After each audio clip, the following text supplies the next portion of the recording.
અને મને જ્યારે કોઈક 100 રૂપિયા આપે ને એમાંથી કે બેન 50 પાછા આપો, જ્યારે રોજના 50,000 આવે, લાખ રૂપિયા આવે, ત્યારે હું પૈસાને મારી હાથે હોય એને આપું અને છાતી માથે હાથ મૂકીને રાતે વિચાર કરું, હે જ્ઞાની, તો એક ગરીબ ઘરની ઝોપડામાંથી આવતી દીકરી આજ આખો જિલ્લો તારા ઉપર ભરોસો રાખીને બેઠો અને તને જ્યારે નેતા બનાવે છે ને તાર તારી ખાનદાનીમાં કાંઈ વોટ ના આવે ને એવી મા જગદંબા, હે ધરણીધર, હે નડેશ્વરી માતા, હે અંબાજી, ક્યાંક મારા જિલ્લાએ મારા નેતૃત્વે મારા ઉપર ભરોસો મૂક્યો ને એ ભરોસાને ડગવા ના દેજે.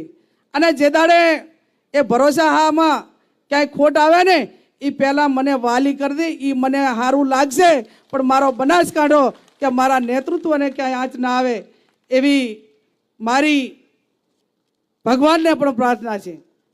ત્યારે મારે વિશેષ નથી કહેવું બોલ સાહેબ, પણ જ્યારે ગામડે ગામડે ફરું ને અને લોકો ફૂટ ને હાર પહેરાવે ને ત્યારે એમનું ઋણ મારા ઉપર છે. અને ઋણ એટલે લોકસભા એટલે નાની વસ્તુ નહીં, પેઢીઓ ખસી જાય છે પણ એને ટિકિટ નથી મળતી. અને આ બનાસકાંઠાની પ્રજાના ભરોસે જ્યારે મને ટિકિટ આપી દે ત્યારે હે ભગવાન કૃષ્ણ કનૈયા મારી નાવ તારજે અને મારા બનાસકાંઠાને સુરક્ષિત રાખજે, એની ભાઈચારાની ભાવના રાખજે. આટલું કઈ વિરમું છું. જય હિન્દ, જય ભારત. ધન્યવાદ બેનબા.